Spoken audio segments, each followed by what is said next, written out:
ভোলার চরফ্যাশনের হাজারীগঞ্জে অবশেষে বন্ধ করা হলো অবৈধ ড্রেজার কার্যক্রম।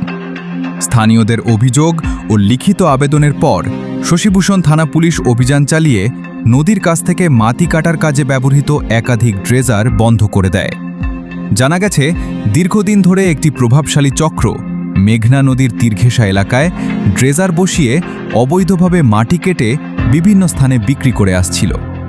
এতে নদীর পাড়, স্থানীয় বসতবাড়ি এবং কয়েক লক্ষ গাছপালা সমৃদ্ধ ম্যানগ্রোভ বনাঞ্চল হুমকির মুখে পড়ে। এ ঘটনায় নদী ভাঙন ও পরিবেশ বিপর্যয়ের আশঙ্কায় আতঙ্কিত হয়ে ওঠেন স্থানীয় বাসিন্দারা।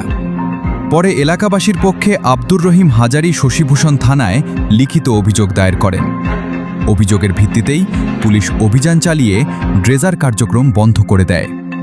স্থানীয়রা অবৈধ ড্রেজার সম্পূর্ণ উচ্ছেদ ও স্থায়ী ব্যবস্থা গ্রহণের দাবি জানিয়েছেন।